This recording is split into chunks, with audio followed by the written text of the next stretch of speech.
A vida de um caminhoneiro é muito difícil. Longas e tediosas horas na estrada, longe da família por dias, semanas e até meses. João Miguel testemunhou muitas coisas estranhas em suas viagens. Em determinada viagem, João não estava preparado para o que experimentou numa noite de verão, quando parou seu caminhão num posto no meio do nada. O que será que ele viu? Narrativas de terror. Aqui está o relato que o caminhoneiro João Miguel me contou. Sou um motorista de caminhão rodoviário e dirijo em todos os 26 estados do Brasil. Vejo algumas coisas incomuns de vez em quando, mas nada se compara ao que passei na BR-116, em meados de junho de 2011. Eu estava em uma longa viagem de Ibó para Teófilo Otoni. Este era o terceiro dia da minha viagem e eu estava começando a ficar cansado de tanto dirigir naquele dia. Encontrei um posto de gasolina para caminhões, parei e decidi encerrar o dia, até porque a BR-116 é muito perigosa. Eu estava muito adiantado do que estava planejado, então fiz uma longa pausa de 10 horas em vez das 5 habituais. Quando parei no posto, não gostei do local imediatamente, mas não tive outra escolha. Os banheiros estavam sujos e tinham muitas pichações nas paredes, vasos, cheio de merda. Sinceramente, era uma droga de posto, e eu estava praticamente no meio do nada. O pátio do posto era pequeno, com estacionamento para uns 12 caminhões no máximo. Depois de me lavar, comprei um pouco de comida quente e fui para o meu caminhão. Sentei no banco do motorista e ouvi a rádio enquanto jantava com as janelas abertas, deixando entrar o vento seco do anoitecer. Aquela noite estava um calor do caramba. Terminei minha refeição e me limpei um pouco. Desci da cabine para a calçada quando uma rajada de vento quente me atingiu. Confesso que achei estranho, mas não dei muita importância. Fui até a lixeira, joguei meu lixo dentro e comecei a caminhar lentamente de volta para o caminhão. Peguei um cigarro sem filtro, encostei na lateral da cabine respingada de insetos mortos e acendi com o isqueiro. Eu apreciava o cheiro da fumaça enquanto observava o pôr do sol no horizonte. Mais alguns caminhões pararam em alguns lugares. Vi um cara saindo da loja com uma garrafa de cerveja na mão, olhando em volta todo assustado enquanto caminhava rapidamente para o seu veículo. A vida de um caminhoneiro acontece algo interessante e novo todos os dias, arriscando o emprego por causa de uma cerveja nojenta. Subi de volta na cabine do caminhão, caí na beliche, coloquei um pijama e me deitei para descansar um pouco.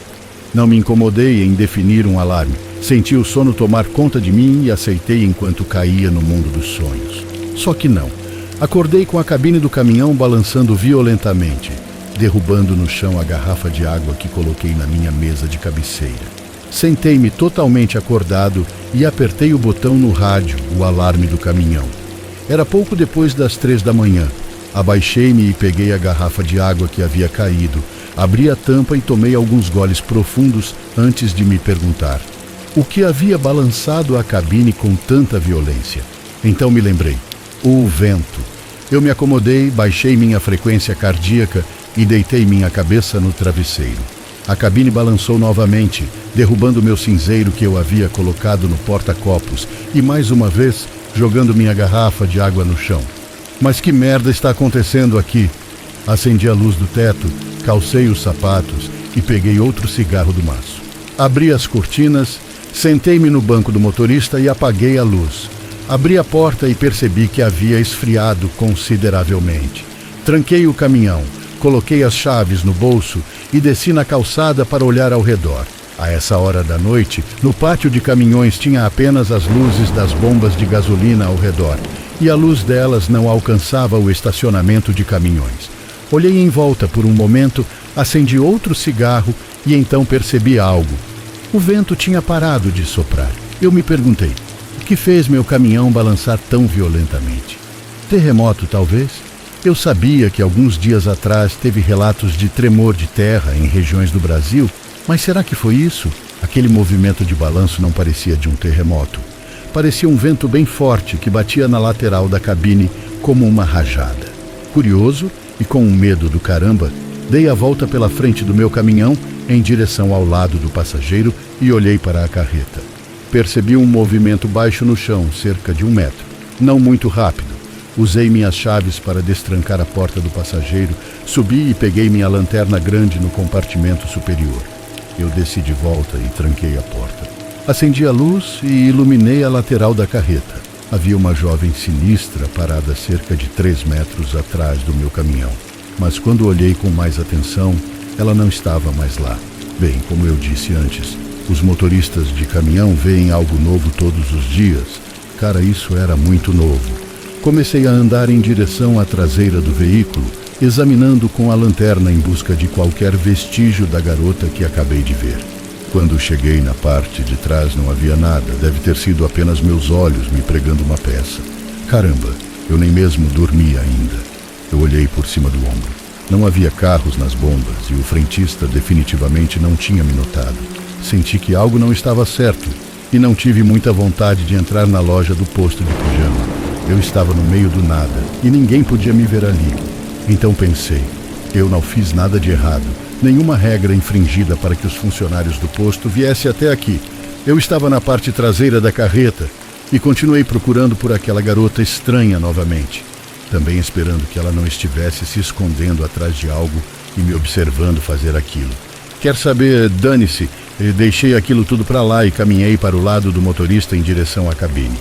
Eu dei as últimas tragadas no meu cigarro e o joguei no estacionamento. Usei minhas chaves para destrancar o caminhão e abri a porta. Assim que plantei meu pé dentro da cabine, ouvi uma risada distinta. A risada de uma garota, eu voltei e apontei a lanterna ao redor. Nada novamente. Isso está ficando meio assustador, eu disse em voz alta. Ele me ouviu. Uma voz de menina respondeu de volta. Eu pulei para trás, para longe do caminhão. Só que dessa vez a voz veio de dentro da cabine. Mas que desgrama está acontecendo aqui? O caminhão inteiro estava trancado enquanto eu estava andando ali fora. Não havia como alguém entrar sem quebrar uma janela. Preparando-me para o que seria no mínimo um encontro desagradável, dei um passo para cima na carenagem e inclinei minha cabeça para dentro da cabine. "Tem alguém aqui?" perguntei. Eu apertei o botão para ligar a luz do dormitório. Eu subi e coloquei um joelho no assento e olhei para o beliche. "Boa noite", disse uma voz suave, que parecia emanar de todos os lugares ao meu redor. Estremeci ao ouvir aquela frase e senti um calafrio percorrer meu corpo. Eu deslizei para fora do assento e me levantei na cabine, batendo minha cabeça nas caixas de armazenamento superiores. Olhei ao redor do dormitório. Ninguém estava lá. Virei e arrastei-me para dentro da cabine para fechar a porta quando vi a jovem parada do lado de fora, na calçada, olhando para mim com olhos sem vida. Esses olhos, veja você, não foram feitos para uma pessoa normal. Eles foram projetados para um predador e de repente eu me senti como uma presa. Droga, estou ferrado. Estendi a mão, bati a porta e botei a chave na ignição. Decidi rapidamente que não ficaria ali pelo resto da noite. Virei a chave e ouvi o motor do meu caminhão ganhando vida, junto com o zumbido familiar e irritante que era meu medidor de pressão de ar me dizendo que eu não tinha ar suficiente para liberar os freios.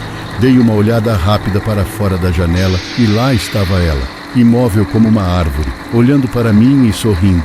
Eu não queria chegar mais perto da janela até que estivesse pronto para colocar meu caminhão em movimento. Aquilo estava estranho demais e eu não queria fazer parte disso. Essa garota não era humana, pelo menos não mais. Era como se ela fosse algo tão desumano que tomaria a forma de um humano. É difícil para explicar e me sinto mal só de pensar nisso. Ouvi a sirene desligar e bati nas válvulas para fornecer ar ao meu sistema de freio. Quando o sistema começou a liberar, a sirene voltou a soar. Dane-se, pensei comigo mesmo. Eu tenho ar o suficiente para sair daqui. Pisei na embreagem, engatei a marcha, saí do estacionamento rugindo, como se o próprio diabo estivesse atrás de mim. O que, pelo que eu sabia, ele estava. Olhei no retrovisor quando estava prestes a virar à direita e vi a garota banhada pelo brilho vermelho âmbar das minhas luzes traseiras. Ela estava sorrindo para mim e acenando. Eu voei cruzando marchas igual doido o mais rápido possível, enquanto voltava para a BR. Dirigi por cerca de 45 minutos, apertando repetidamente o interruptor para ligar minhas luzes interiores para olhar ao redor da cabine e do dormitório antes de finalmente avistar uma parada de caminhão maior na próxima saída. Depois de dar ré para um dos poucos espaços restantes, desliguei minhas luzes e acendi a luz do beliche enquanto caminhava para a parte de trás. Então fiz uma pausa. Fui na loja de conveniência e comprei uma lembrança. Nada extravagante, apenas um cartão postal com uma foto da cidade onde eu estava. Eu também comprei uma faca nova para o trabalho. Voltei para o caminhão e fui dormir. No dia seguinte, já de manhã, os raios solares batiam nos bancos à minha frente e clareavam toda a cabine, fazendo com que eu acordasse. Assim que me sentei na cama, percebi algo estranho pregado na mesinha de cabeceira. Esfreguei os olhos e vi a faca que eu tinha comprado na noite anterior cravada na mesinha de cabeceira com algo nela. A ponta da lâmina foi cravada diretamente no local da BR, onde eu havia feito a primeira parada na noite anterior. A lâmina havia sido cravada profundamente, prendendo o cartão postal na minha mesinha de cabeceira. Levei vários minutos apenas para soltar a faca, o suficiente para retirá-la da mesa. Felizmente, quando virei o cartão postal, nenhuma mensagem havia sido deixada para mim. Até hoje não sei o que vi. Ouço outros caminhoneiros falarem de coisas estranhas que veem nas rodovias, principalmente na região do Ibó, mas nunca falei da minha experiência. Sempre achei que apenas por mencionar essa história, ela voltaria para o meu caminhão e lá estaria ela, sentada na minha cama e esperando por mim. Eu joguei aquele cartão postal fora e joguei a faca em uma lixeira. Comprei outro cartão postal da cidade que eu estava apenas para manter a coleção em andamento. Eu tenho 36 anos até agora. É assim, meus amigos caminhoneiros, que a vida nas estradas pode nos levar a experiências inexplicáveis. Nessa noite, algo sobrenatural cruzou meu caminho no meio do nada. Inscrevam-se no canal Narrativas de Terror e tenham uma boa viagem, companheiros. E que as estradas os guiem a destinos seguros. Mas lembrem-se, nunca se sabe o que pode surgir na próxima curva.